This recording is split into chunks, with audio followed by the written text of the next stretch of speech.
they're killing him. Who thinks that? Yes. Tell us why. Stand up. I think that Parker would be killed with the hope that the other crew members would be rescued. So there's no definite reason that he should be killed because you don't know when they're going to get rescued. So if you kill him, it's killing him in vain. Do you keep killing a crew member until you're rescued and then you're left with no one? Because someone's going to die eventually. Well, the moral logic of the situation seems to be that they would keep on picking off the weakest, maybe, one by one, until they were rescued. And in this case, luckily, they were rescued when 3 at least were still alive. Now, if Parker did give his consent, would it be all right, do you think, or not? No. No. It still wouldn't be right. And tell us why it wouldn't be all right. First of all, cannibalism, I believe, is morally incorrect. So you shouldn't be eating a human anyway. So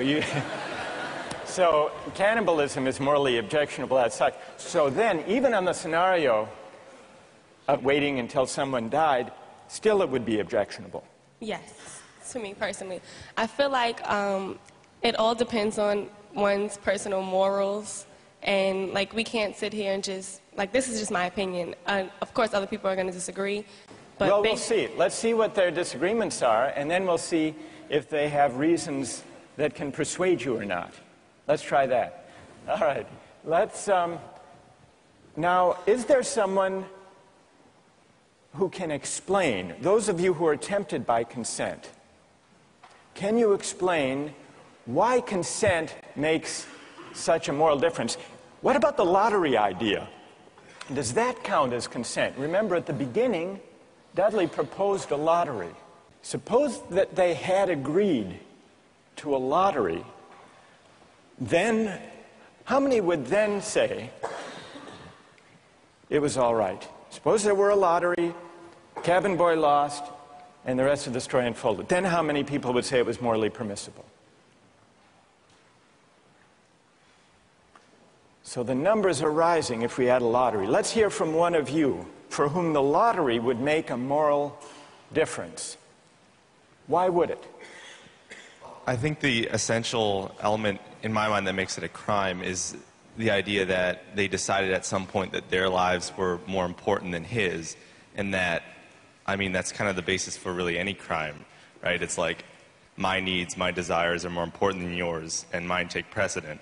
And if they had done a lottery where everyone consented that someone should die, and it's sort of like they're all sacrificing themselves to save the rest, then it would be all right.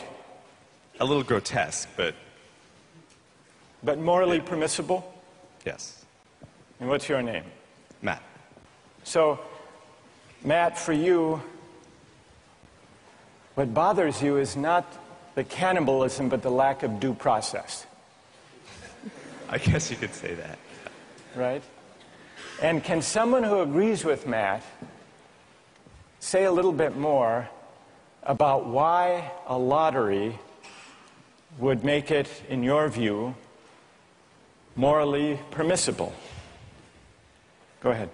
The way I understood it originally was that was the whole issue, is that the cabin boy was never consulted about whether or not something was going to happen to him, even with the original lottery, whether or not he would be a part of that. It was just decided that he was the one that was going to die. Right, that's what happened in the actual case. Right. But if there were a lottery and they'd all agreed to the procedure, you think that would be okay? Right, because then everyone knows that there's going to be a death. Whereas, you know, the cabin boy didn't know that this discussion was even happening. There was no, forewarning for him to know that, hey, I may be the one that's dying. All right, now suppose everyone agrees to the lottery, they have the lottery, the cabin boy loses, and he changes his mind.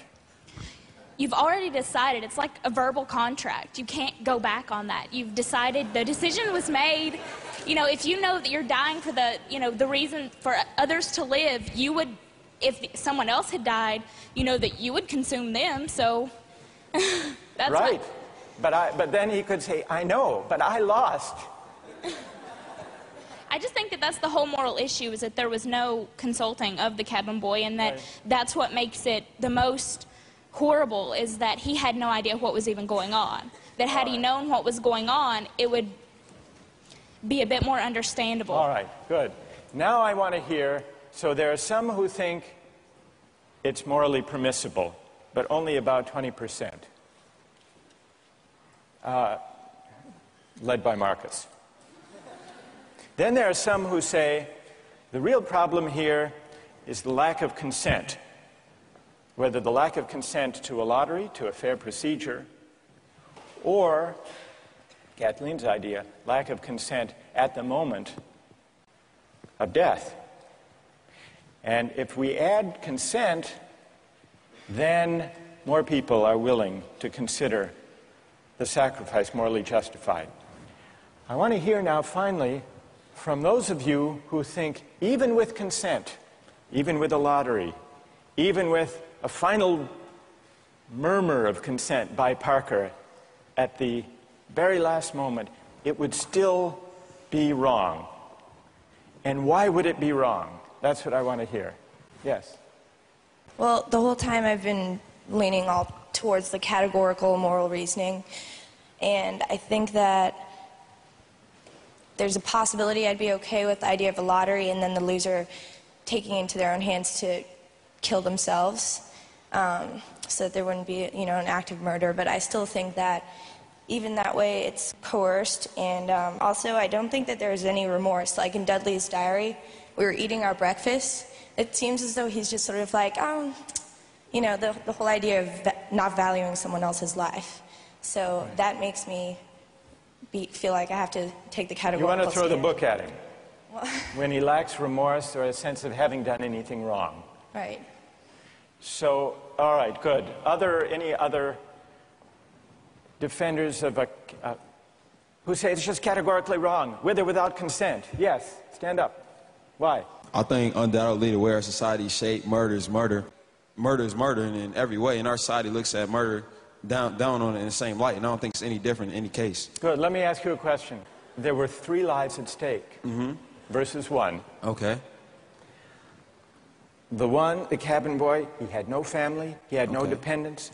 These other 3 had families back home in England. They had dependents. They had wives and children.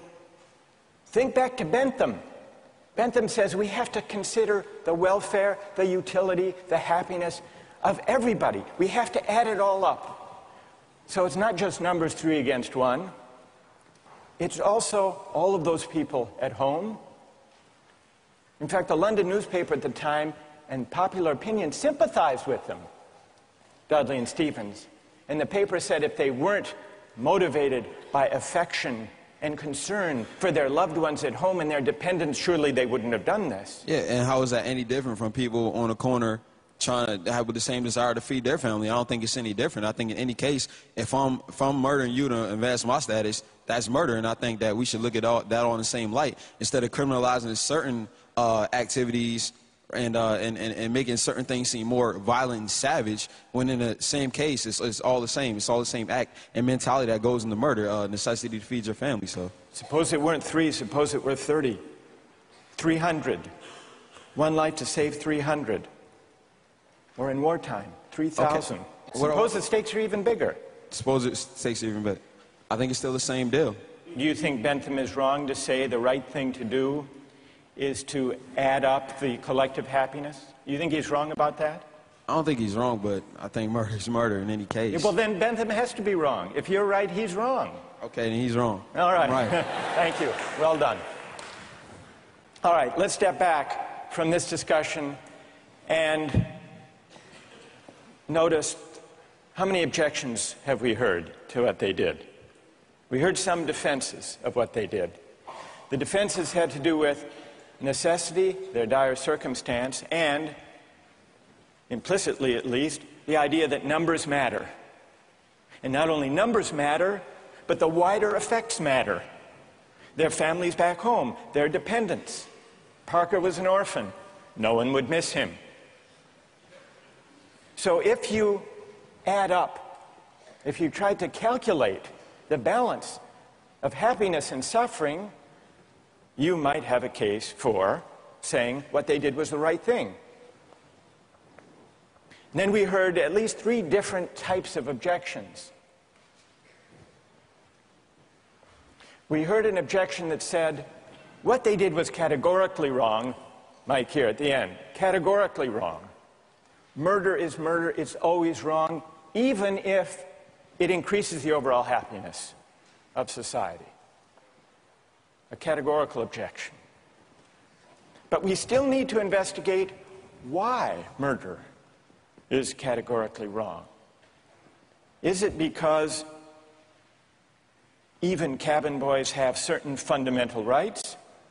And if that's the reason, where do those rights come from, if not from some idea of the larger welfare or utility or happiness? Question number one.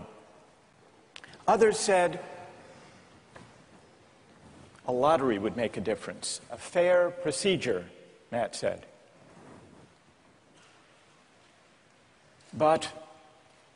And some people were swayed by that. That's not a categorical objection exactly. It's saying everybody has to be counted as an equal, even though at the end of the day, one can be sacrificed for the general welfare. That leaves us with another question to investigate. Why does agreement to a certain procedure, even a fair procedure, justify whatever result flows from the operation of that procedure? Question number two. And question number three, the basic idea of consent. Kathleen got us onto this. If the cabin boy had agreed himself, and not under duress, as was added, then it would be all right to take his life to save the rest. And even more people signed on to that idea. But that raises a third philosophical question. What is the moral work that consent does? Why does an act of consent make such a moral difference that an act that would be wrong, taking a life without consent, is morally permissible with consent? To investigate those three questions, we're going to have to read some philosophers. And starting next time, we're going to read Bentham and John Stuart Mill, utilitarian philosophers. Don't miss the chance to interact online with other viewers of Justice. Join the conversation, take a pop quiz, watch lectures you've missed, and learn a lot more. Visit justiceharvard.org. It's the right thing to do.